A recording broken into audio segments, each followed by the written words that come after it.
안녕하세요. 오늘의 데일리 뉴스레터에 오신 것을 환영합니다. 1. KF-21에서 예상치 못한 정보. 2. 미국 정부의 긴급 제안. 3. 대한민국의 파괴력. 한번 진실을 알아봅시다. 한국의 자주국방 핵심으로 불리는 KF-21 보람의 전투기에 장착할 새로운 엔진이 지상 테스트에 성공하자 미국은 매우 당황한 모습을 보이고 있습니다. 이 소식에 중국과 일본은 물론이고 전세계 외신들조차 놀라움을 감추지 못하고 있는데요. 차세대 전투기를 자국의 힘으로 개발하는 건 물론이고 전투기의 핵심이라고 불리는 엔진까지 자국의 기술력으로 개발하는 건 전세계 극소수의 기술 강국들만이 가능한 일이기 때문입니다. 우리 개발진들이 테스트 과정들을 세계에 공개하면서 외신들은 한국형 국산 엔진에 주목하며 굉장히 놀라워하는 반응을 보이고 있습니다. 외신들의 평가를 대략 요약하자면 한국의 자국산 엔진은 현재 개발이 진행 중이라 성공 여부는 아직 알 수 없지만 그들이 KF-21 개발 때 보여준 열정이라면 시간이 걸리더라도 충분히 가능할 것으로 평가하고 있습니다. 반면 미국에서는 전투기의 기체 결함이 또 발생하여 미국제 전투기 도입국들의 신뢰감을 잃어가고 있는데요. 한국의 개발 소식과 맞물린 악재 소식은 미국의 방산 시장을 더욱 얼어붙게 하고 있습니다. 세계적으로 뛰어난 스텔스 성능으로 인정받고 있지만 잦은 기술 결함으로 인해 도입국들 사이에서 혹평을 받고 있는 F-35B 전투기가 수직 이륙 후 착륙을 시도하는 중에 작동이 멈추는 사태가 발생했습니다. 미국산 F-35는 대표적인 단발 엔진 기체라 비행 중 일어났다면 대형 사고로 이어질 뻔했는데요. 단발 엔진으로 운영되는 전투기는 쌍발인 전투기보다 비교적 가격이 저렴하고 정비 시 엔진을 하나만 관리하면 되므로 정비 시간과 비용이 적다는 장점이 있습니다. 또한 단발은 쌍발과 비교하면 당연히 무게의 비중이 덜합니다. 통계적인 수치로 동일 추력을 내는 단발 엔진과 쌍발 엔진을 비교할 때 쌍발 엔진의 무게가 단발 엔진에 비해 7% 10%가량 더 무거운 것으로 알려지고 있습니다. 이는 2만 파운드 추력 하나의 엔진 무게가 2,000 파운드라 가정하면 1만 파운드 추력 2개 엔진의 무게합은 대략 2,200파운드라는 것입니다. 또한 현재 사용되는 엔진을 토대로 종합할 때 동일 추력의 쌍발 엔진 2대를 만드는 비용이 큰 추력의 단발 엔진 생산 비용보다 30-35%가 더 높다는 것으로 통계되고 있는데요. 다시 말해 2만 파운드 한 대의 생산 비용이 10억이라면 1만 파운드 2대를 생산하는 비용은 13억 또는 그 이상이라는 것을 알 수 있는데요. 이러한 두 이유로 종합한다면 엔진 생산 비용이 단발보다 쌍발의 동일 추력을 만들어 내기 위해 40-45%의 비용 상승이 있다고 할 수 있습니다. 또한 기타 정비나 손상, 수명도래로 인해 예비 엔진으로 확보해야 하는 수는 단발에 비해 쌍발이 장착되어야 하는 2배수 이외에 10-12%가 더 있어야 한다는 통계도 있습니다. 이러한 통계 수치는 다시 말해 생산 단가가 높다는 것을 의미하는데 이러한 이유는 연료 공급 장비, 조종 장치, 진단 시스템 등의 보조 장비가 2배로 들어가기 때문입니다. 지금까지의 비용을 종합하면 쌍발 엔진은 단발에 비해 약 50-57%의 운영 비용이 더 든다는 것입니다. 쉽게 말해 생산부터 운영 단계 수리까지 비용은 단발에 비해 50-57%가량 돈이 더 든다는 것이며 추가로 여기에 운영에 드는 소모성 비용과 인력 등을 고려하면 수치는 더 올라가게 더 대략 총 53-65%의 비용이 쌍발 엔진에 더 든다는 것입니다. 이를 항공기 전체 가격으로 따져본다면 대략 25%의 가격을 올려놓는 결과를 가져옵니다. 그렇다면 결론적으로 큰 비용이 드는데도 불구하고 현재 쌍발 엔진 전투기가 강세를 나타내는 이유는 무엇일까요? 통계를 보면 전시 때 단발 전투기의 손실이 1000대라면 쌍발 항공기의 손실은 750대가량인데 전투가 진행되는 상황에서 운영 가능한 전투기의 실제 대수는 제공권, 전쟁의 승패, 인명의 손실, 전략적 요충지 공격, 많은 폭탄의 운반 능력, 장시간 채공 등이 매우 중요한 요소이기 때문입니다. 결국 비용 대비 장점이 더욱 많다는 것이죠. 사실 무기를 운용하는 데 있어서 극한의 비용만 생각한다면 앞뒤가 맞지 않는 경우인 셈입니다. 그리고 이러한 의무는 세계의 주력 전투기가 모두 쌍발 전투기이라는 점이 증명해주고 있습니다. 그러나 아직 전 세계적으로는 단발 전투기의 수가 압도적으로 많은데 이는 전투기를 수입에 의존하는 대부분의 국가들이 F-16과 같이 운영비가 적은 단발 엔진의 전투기를 선호하고 있기 때문입니다.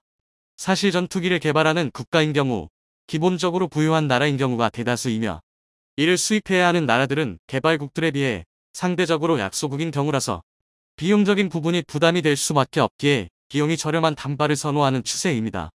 하지만 비용 문제를 제외한다면 당연히 쌍발 엔진의 능력치가 압도적으로 큽니다. 만약 쌍발 엔진이 내는 추력을 단발 혼자서 내는 제트 엔진으로 만들면 되지 않느냐는 의문이 들 수 있으나 하나의 엔진으로 두 개가 내는 추력을 발생하기에는 아직 기술적인 문제가 남아 있습니다. 또한 단발에서 요구하는 고추력에 비해 저추력 엔진은 기존의 엔진 설계 변경으로 도달할 수 있는 목표가 달성 가능하여 다기종의 범용으로 사용할 수 있는 유리한 점도 있죠. 그리고 여기서 짚고 넘어가야 할 부분은 같은 제트 엔진 두 개를 달았다 하더라도 쌍발 기관은 단발 기관의 추력에 비해 2배를 내지 못합니다. 이는 엔진 두 대로 인해 발생하는 공기역학적 저항과 기계적 손실 때문입니다. 공기역학적인 문제는 엔진 추가로 인해 동체 단면적의 증가 외에도 두 개의 엔진이 소모하는 연료 소모가 단일 엔진에 비해 커지게 됩니다. 이에 필요한 항속거리를 얻기 위해선 동체의 연료 탑재량을 증가시켜야 하는데 여기서 오는 동체 면적 증가와 이에 따른 무게 증가가 큰 요소로 차지하고 있습니다. 이는 크게 40%까지 추력 손실을 보게 되는데 예를 들어 단발 엔진으로 1000파운드가 요구되는 추력을 쌍발 엔진을 장착할 경우에는 7000파운드 엔진 두 개를 달아야 동일 추력이 발생한다는 것입니다. 두 엔진의 합은 14000파운드이나 공기역학적인 손실과 기계적인 손실로 4000파운드의 손실을 보게 된다는 것이죠. 하지만 앞에 이야기한 여러가지 이유와 안전성을 이유로 본다면 단연 쌍발이 우세할 수밖에는 없습니다. 실제로 미 해군에서 함재기로 F-18을 선택한 가장 큰 이유는 항공모함에서 쌍발 엔진이 가지는 여러 안전성을 가장 큰 고려 대상으로 보았기 때문입니다. 단발 엔진은 장시간 채공이 불가능하게 만약 연료 문제로 기체가 바다에 추락한다면 회수도 문제지만 내륙에서와 달리 바다에 빠진 조종사를 빨리 찾지 못하게 되면 저체온증으로 사망할 수도 있고 조류로 인해 정확한 위치 확인이 힘들어 구조에 어려움이 있기에 모든 것을 고려한다면 당연히 함재기로는 쌍발이 유리할 수밖에는 없는 위치에 있습니다. 이러한 여러가지 이유를 종합해서 우리 KF-21 보람에도 쌍발 엔진으로 개발되었으며 이번에 공개한 국산 엔진을 탑재할 날을 손꼽아 기다리고 있습니다. 이와는 반대로 미국에서는 F-35B가 수직으로 착륙하는 듯 땅바닥으로 꼬꾸라지는 영상이 언론에 공개된 이후 미국의 F-35B 전투기에 대한 인식과 신뢰성이 바닥을 치고 있는데요. 일부 군 전문가들은 F-35B를 도입하기 위해서 미국의 눈치를 봐야만 했던 국가들이 돌연 한국의 KF-21 보람에 러브콜을 보내고 있다고 이야기하고 있습니다. 앞으로 한국의 기술 수준은 높은 도약과 엄청난 타격 효과를 기대할 수 있으며 국내 항공엔진 산업의 육성과 전문 인력 양성 인프라 구축의 근간이 될 것입니다. 이 K9이 최근 미군의 최신 포탄인 XM1155와의 호환성 시험을 통과해 세계 방산업계의 주목을 받고 있습니다. 포탄 6발을 쏘는데 단 44초도 안 걸리는 경이적인 발사 속도의 53km라는 긴 사거리까지. 안 그래도 잘 팔리던 K9에 대한 바이어들의 문의가 쇄도하고 있는데요. 전 세계 방산업계의 눈길을 사로잡은 시험 현장으로 여러분을 안내하겠습니다. 지난 9월 미국 애리조나주 요마미 육군 성능평가 시험장에서 K9A1과 K18형 운반 장갑차의 호환성 시험을 겸한 시연회가 열렸는데요. 이번 시험은 최근 하나디펜스가 미 육군 전투능력개발사령부 군비센터 K10과 체결한 공동연구 개발 협정에 따른 것으로 K9 및 K12 미군 군수품과 호환성이 있는지 확인하기 위해 마련되었습니다. 미 육군은 차륜형 자주포 성능평가를 통과한 업체를 대상으로 내년 1분기 시스템 공급을 받을 계획이기에 아주 중요한 시험이었지요. 이날 시험은 K10에 의한 미국산 포탄 자동 재공급과 포탄 사격 후 진지 이동, 급속 사격, 발사 속도가 얼마나 빠른지 등을 체크하는 식으로 구성되었습니다. 시험에는 미군에서 기존에 많이 사용해 온 포탄인 M795는 물론 최근 개발된 XM1113 포탄도 사용돼 눈길을 끌었는데요. 특히 훈련 마지막을 XM1113 발사로 장식할 예정이었기에 많은 관심을 모았습니다. K9이 XM1113 포탄을 발사하는 것에 방산업계가 주목한 것은 이 포탄이 향후 미군의 야포에 사용될 예정이기 때문인데요. 올해부터 생산된 XM1113은 미 육군의 신형 155mm 야포탄으로 로켓을 이용해 추진하는 로켓 보조탄, 즉 흔히들 말하는 랩랩단이라 사거리가 40km 이상으로 미군의 최신 자주포인 M1299에서 발사 시에는 70km까지도 날아갑니다. 또한 정밀 유도 키트가 탑재돼 있어 랩탄의 단점 중 하나인 다소 떨어지는 정확도도 개선되었는데요. 이번 시험은 그 XM1113을 미국산 병기가 아닌 해외 병기로 시험한 첫 사례라 의미가 컸습니다. 그렇다면 시험 결과는 어떻게 되었을까요? 모두가 기대한 대로 대성공이었습니다. 우선 K10을 통한 포탄 자동 재공급은 미국산 포탄을 대상으로도 이상 없이 작동돼 포탄은 모두 K9에 정상적으로 탑재됐고요. 그 뒤 K9은 목표 지점으로 이동해 우리가 아는 것처럼 포탄을 발사 후 유유히 다음 지점으로 이동했습니다. 그러면서 중간에 잠시 급정차 후 360도 회전을 하는 등 기동성을 과시한 비급속 사격 능력을 테스트했는데요. 첫 탄 발사 후 8.27초 만에 다한탄을 발사했고 두 번째 탄 발사 뒤 세 번째 탄 발사까지는 10초도 걸리지 않았으며 네 번째 탄과 다섯 번째 탄도 발사 간격이 10초가 되지 않았습니다. 마지막 여섯 번째 탄의 경우 발사까지 7초 정도밖에 걸리지 않는 아주 빠른 속도를 자랑했는데요. 탄 6개를 발사하는데 총합 43.29초밖에 소요되지 않는 경이적인 발사 속도를 미군과 방산업계 관계자들 앞에서 뽐낼 수 있었습니다. 이는 탄약 공급이 제때 이루어지만 한다면 3분 동안 최대 24발의 포탄을 쓸 수 있다는 의미라 K9 몇 대만 있어도 목표 지점을 불바다로 만들기에는 충분하다는 거죠. K9 포탑을 기반으로 한 폴란드의 크라프 등이 왜 우크라이나에서 러시아군에게 공포의 대상이 되었는지는 이러한 시험 결과만 봐도 알 수 있습니다.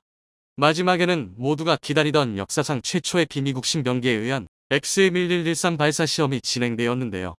애리조나의 맑고 푸른 하늘을 향해 발사된 XM1113은 하늘 위로 솟아오르는 꽁무니에서 불꽃을 뿜어내 포물선을 그리며 다시 하늘 높이 날아 136초 동안 비행한 끝에 발사 지점에서 53.009km 지점에 떨어졌습니다. 기존 미군 야포에서 XM1113 발사 시 사거리가 40km라는 걸 생각하면 그것보다 13km를 멀리 날아간 거니 상당한 성과라고 볼 수 있지요. 존 켈리 하나 디펜스 USA 사장은 이번 시연은 K9 시스템의 확장된 사거리와 사격 및 기동성, 높은 발사율 외에도 K9과 K10 차량의 미국 군수 및 시스템과의 완전한 상호 운용성을 보여줬다며 공동 연구 개발 협정 목표를 모두 성공적으로 충족시켰다고 평했습니다. 이러한 켈리 사장의 평가가 자화자찬이 아닌 시험을 본 모두의 공통적인 의견임을 유튜브에 공개된 시험 영상 댓글들을 보면 알 수 있는데요. 한 네티즌은 해당 영상을 보고 이게 폴란드 분이 K9을 산 이유라고 댓글을 달았으며 호주에서도 저렇게 하게 될 것이라는 댓글도 눈에 띕니다. 국내 네티즌 중에는 이제 자주포는 다 됐으니 야구만 잘하자는 장난스러운 반응을 남긴 분도 계셨는데요. 시험 결과가 좋게 나온 김에 미국도 K9과 K10을 도입해보는 게 어떻겠냐는 반응도 있습니다. 이번 호환성 시험 통과는 K9의 성능 검증 차원에서도 의미가 있지만 향후 수출에 있어서도 매우 긍정적으로 작용할 수 있다는 점에서 더더욱 의미가 있는데요. K9이 미국에서 미군 포탄을 받아 K9M 사격 시험을 했다는 것 자체가 K9을 사면 포탄 등 미국의 지원을 받을 수 있다는 것으로 충분히 이식될 수 있기 때문입니다. 앞서 언급된 XM1113의 성능 등을 고려하면 이는 상당한 메리트인데요. 그러한 물자들을 받을 시 최적의 성능을 발휘할 수 있는 병기 또한 필요하다는 것까지 생각한다면 나토 등 친서방권 국가들이 K9을 사려고 할 이유는 더 많아질 겁니다. 하나 측도 이러한 이점을 적극적으로 활용하고자 미국 및 미국 방산업계와의 협력을 강화하고 있는데요. 대표적으로 영국의 자주포 획득 사업에 록히드 마틴과 팀 썬더를 구성해 K9A2 모델 기반 자주포를 낼 계획입니다. 국방과학연구소와 함께 진행한 K9A2에 사용될 고반응학 기술의 연구 개발이 작년 8월 완료된 걸 생각하면 아주 시기적절한데요. 고반응어포는 탄약 장전 과정이 100% 자동화돼 K9 1대당 탑승 인원을 기준 5명에서 3명으로 줄여 소규모 부대에서도 운용이 가능하도록 하는 것은 물론 발사 속도도 분당 9발 이상으로 빨라지게 합니다. 이를 기존에 알려진 K9의 장점과 함께 강력히 어필할 수 있다면 영국 시장 진출도 꿈이 아니지요. 또한 한화는 K9A2의 고반응어포에 활용된 기술력을 바탕으로 미군의 사거리 연장 자주포 사업에 자동화 포탑 솔루션을 제안할 방침입니다. 현재 미군은 자주포 현대화 사업 일환으로 사거리 연장 및 구경 증대, 자동화, 발사 속도 향상 등을 추진 중인데요. K9A1을 대상으로 한 미국산 포탄과의 호환성 시험도 그러한 계획의 연장선상에서 이뤄진 거라 할 수 있습니다. K9A2에 비해 구형인 K9A1으로도 뛰어난 화력을 발휘할 수 있다는 것을 입증했으니 향후 K9A2의 기술력을 활용 시 더 좋은 결과를 낼 수 있을 거라는 건 안 봐도 비디오지요. 한편 K9이 세계 각국에 수출됨에 따라 한화는 K9을 도입해 운영하고 있는 국가들과 함께 올해 K9 유저 클럽을 발족했습니다. 발족 시기는 노르웨이와 핀란드, 에스토니아, 호주 등 K9을 운용 중인 나라들의 대표단이 참석해 눈길을 끌었는데요.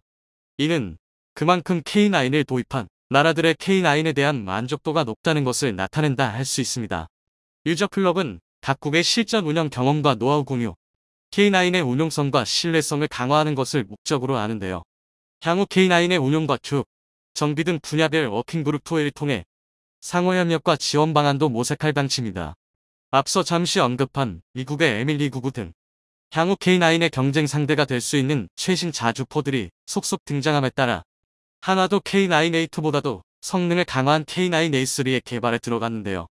아직은 구상 단계지만 K9A3의 사거리는 최소 에밀리 9와 동급인 70km, 최대 100km/7까지 늘어날 계획입니다.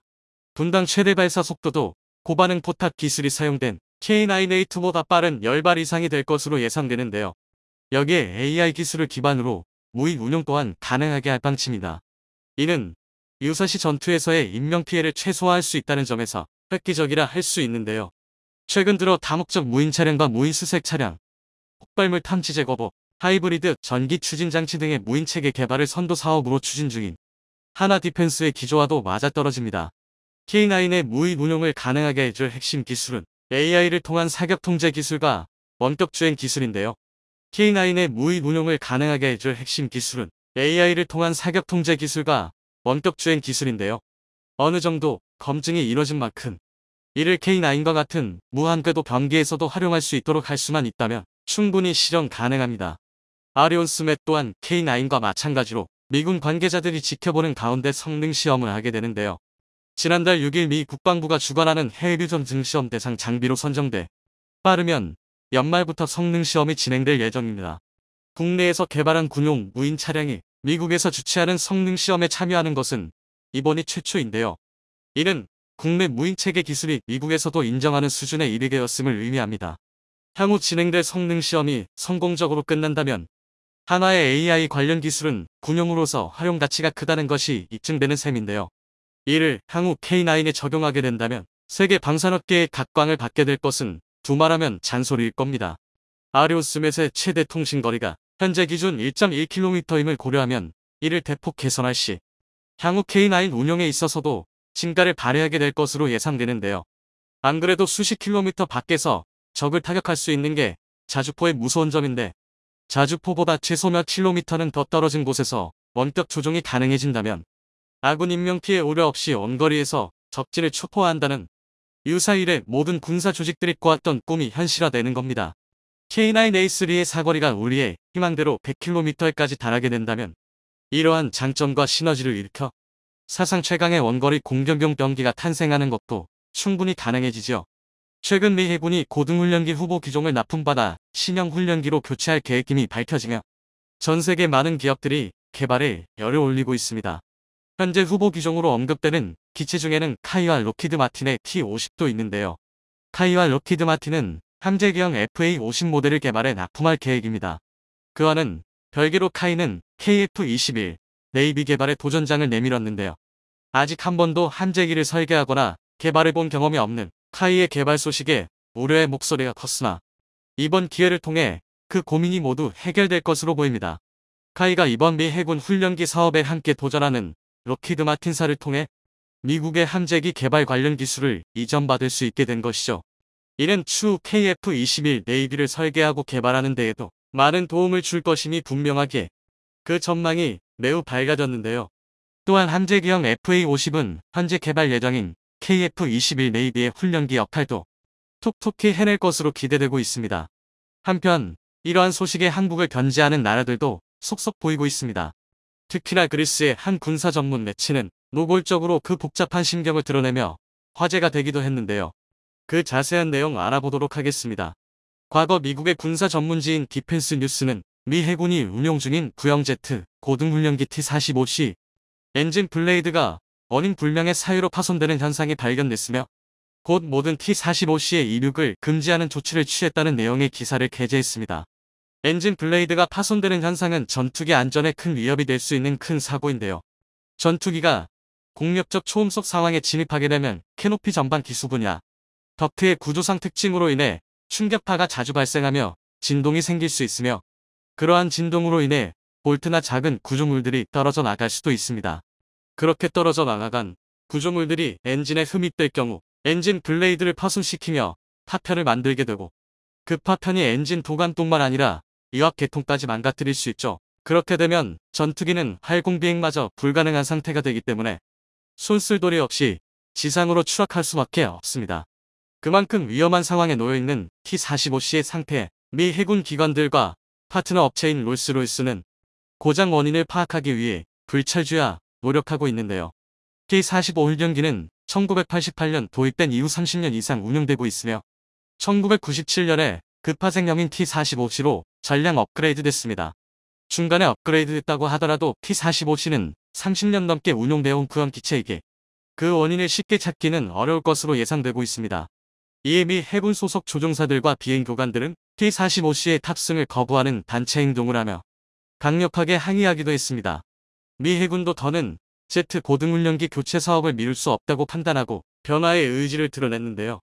2023년까지 후보 기종을 납품받아 테스트한 후 2028년부터 200여 대의 신형 훈련기로 교체할 계획임을 밝혔습니다. 이러한 계획이 밝혀지자 전 세계 많은 기업들은 개발에 박차를 가하고 있습니다. 후보 기종으로 언급되는 기체들로는 보잉과 사브의 T-7B, 카이와 록히드 마틴의 T-50, 레오나르도의 M346 등이 있는데요. 카이와 록히드 마틴은 함재기형 FA-50 모델을 개발해 납품할 계획을 세우고 있습니다. 미 해군이 차기 훈련기에 대해 실제 전투기와 최대한 비슷한 성능을 지니고 있을 것을 요구하고 있기에 함재기형 T-50을 함재기형 FA-50이라고 지칭하고 있습니다. 공군의 경우 활주로 길이에 별다른 제한을 받지 않지만 해군은 항모에서 전투기를 운용해야 하기에 활주로 길이에 제한이 있을 수밖에 없습니다. 그렇기에 고민해야 할 부분이 상대적으로 많을 수밖에 없는데요. 앞서 한국항공우주산업카이는 KF-21 네이비를 개발하겠다고 나서며 많은 이들의 기대를 받음과 동시에 우려 섞인 목소리를 듣기도 했습니다. 가장 큰 이유는 카이가 아직 한 번도 함재기를 설계하거나 개발해본 경험이 없기 때문이었죠. 설계나 개발 관련 문제 외에도 실제 시제기를 만들어서 항상 테스트를 하는 일 시 굉장한 비용과 시간을 요구하기에 그 우려는 더욱 컸는데요. 카이는 이번 기회를 통해 그 우려의 목소리를 잠재울 수 있게 되었는데요. 카이가 이번 미 해군 훈련기 사업에 함께 도전하는 록히드 마틴사를 통해 미국의 함재기 개발 관련 기술을 이전받을 수 있게 됐기 때문입니다.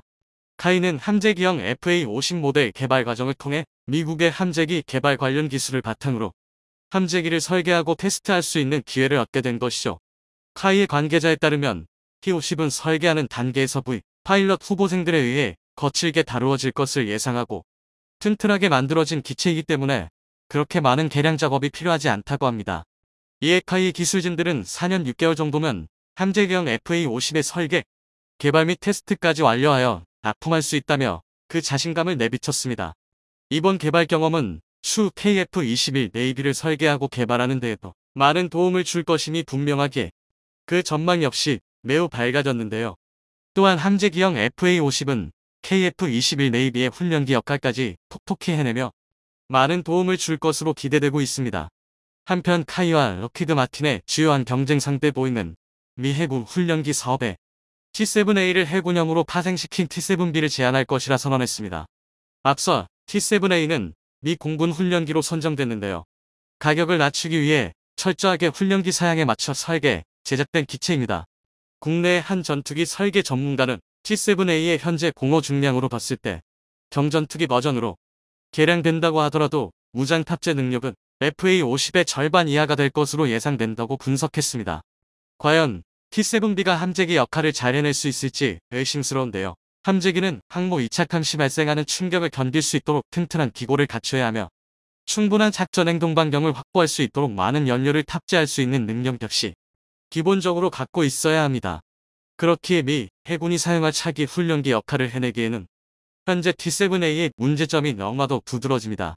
그럼에도 불구하고 보잉이 강력한 경쟁 상대임을 부정할 수 없는 이유는 앞서 미 공군 훈련기 선정 시 미 정부가 정치, 경제적 이유로 요구 성능에 상당 부분 미치지 못하는 T-7A를 사업 우승자로 선정했던 전례가 있기 때문인데요.